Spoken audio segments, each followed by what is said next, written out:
at least one Sooner great is visibly, shall we say, digitally upset about Oklahoma's decision to cancel the spring game in favor of a showcase of sorts. Crimson Combine is what they're talking about. And you know what? He's reflecting the sentiment of, I think, the majority of fans. Let's talk about what the predicament is and what great point I think GK McCoy has come up with. What's up, kinfolk? It's RJ Young. I'm not on StatMail. If this is the first time that you watch the #1 college football show, welcome. Thank you for joining us here. We talk college football year-round here. If you like this show, hit that subscribe button, like the video, and give me an answer to this question in the comments below.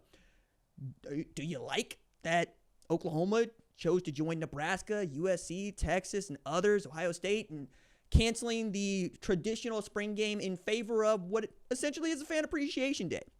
Let me know. I'm going to be reading them, and if you got some good takes, I'm probably going to acknowledge them on the show, because when I did this segment reacting to the news that Oklahoma was going to do this, I was in favor of it. Like I am. I'm still in favor of it. I think it's keeping up with the times. I think given what name, image, and likeness has come to signify, which is asset management, you are dropping millions of dollars into your football roster now. That wasn't true in 2020. That wasn't even true in 2021 when it became a thing you could do. It's only here recently that we have seen the number continue to go up for players and their services, and movement is unprecedented, right? It's not going to be that long before college football looks a lot like college basketball, where you're going to have to depend on folks like me who follow the sport, in the weeds to keep up with who's on your team. But if you are a casual fan, first of all, congratulations. You are no longer casual. You're right here in March talking about college football. But otherwise, right, I tell people, don't look at the roster until August. Know who the quarterback is, know who the head coach is. After that, none of this really matters for you who just want to see your team play in August, right? And whether or not they're going to be good. I guarantee you, nobody at Vanderbilt cared about the Vanderbilt roster last March. They only began to care about it when they beat Alabama.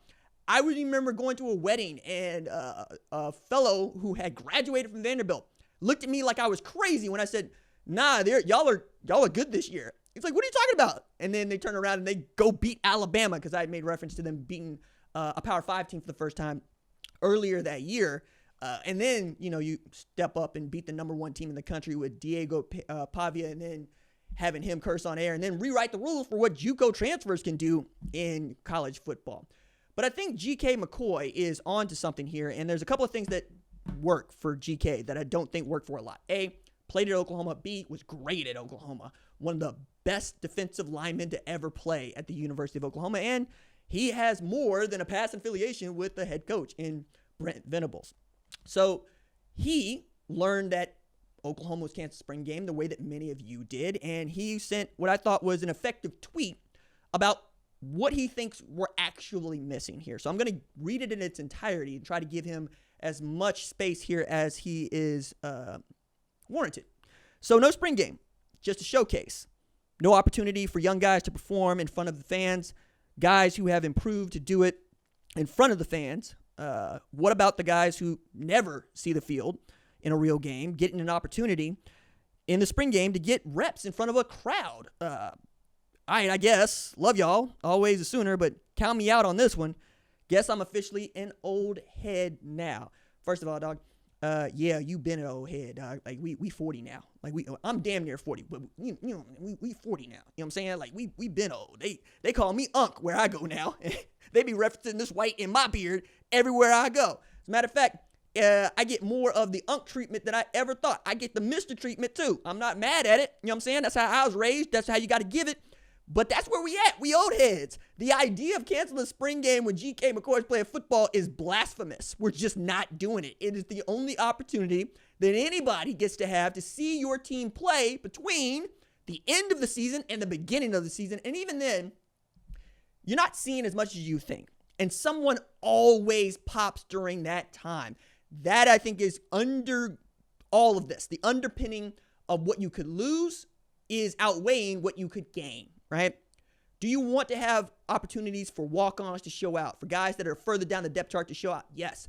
But at the expense of someone popping off for, say, what Deion Burks did last year, a bunch of yards, and telegraphing to the rest of the world, we got us one at wide receiver.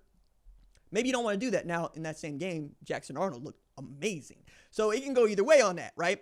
I think now you're much less inclined to want to do that, and you're much less inclined to want to expose dudes to injury. That's the other part of asset management. You keep them much more in bubble wrap than you used to. I mean, Travis Hunter was able to play both ways last year because man got a hyperbaric chamber, and he was able to skip practice when he needed to. The rules are different for him. Matter of fact, that's a great way to get into this too. Are the rules different for John Mateer than they would have been for Baker Mayfield?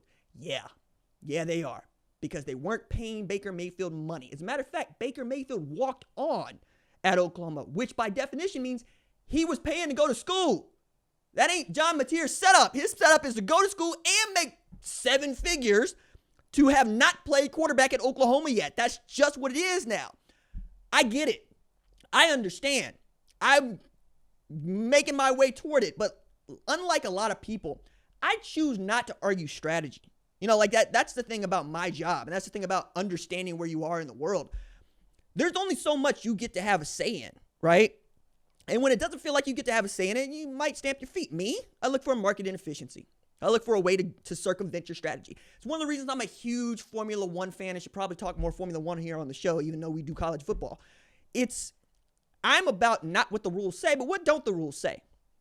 What it means that, what says that I can't make a car that can outrun everybody else like Adrian Newey did in this generation of Red Bull? Or like Lewis Hamilton for 8 friggin' years at Mercedes, and the 1 year he didn't win, Nico Rosberg was so excited to win, he retired. But that's just it though, right? Oklahoma is trying to keep up with the Joneses now, and that's been new for many Oklahoma fans. There's a whole lot of Oklahoma fans that are getting hardened up here in the last 3 years. I was one of the first people calling y'all soft. I don't do that no more, right? Because y'all hadn't experienced 1995 Oklahoma, 1996 Oklahoma, 1997 Oklahoma. You didn't know how bad it could be because you never had it bad. You never had losing seasons. You never been scraping into bowl eligibility. You've never seen Texas stop a mud hole in you and walk it dry. Then it happened, right? So now y'all getting to understand, hey, we can't be living like this. And if it means that you got to give up the spring game to not live like this, guess what you got to do? You got to give up the spring game, baby. If it means that you can't go out to eat every time you get your Friday paycheck, you got to save a little money so you can get up out this apartment and into a house, that's what you got to do, baby. And that's where Oklahoma is. The problem I think many Oklahoma fans have is, for too long, y'all been living in Owasso. Y'all been living in Bixby. Y'all been living in 5-bedroom houses with 2-car garages. Y'all got somebody else to cut the lawn. Y'all got leases for your cars. Now, you got to mop your own floors. You got to clean your own toilet. You got to deal with loud neighbors. You got to deal with chickens in your backyard. You got to deal with children outside jumping in front of your car in traffic. And some of y'all don't look like you know how to hold up. That's coming to change. It's coming to change.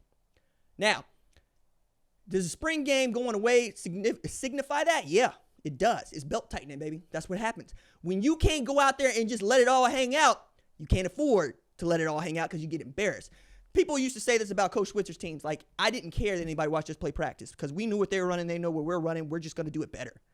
Oklahoma doesn't get to claim that advantage right now. And that has been an adjustment, okay? Nothing like having to actually check the bank account to see what's in it, okay? Some folks up in here feeling like trust fund babies to me.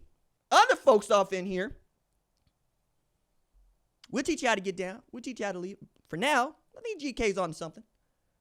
But it's not going to overcome the greater expense of what you could lose.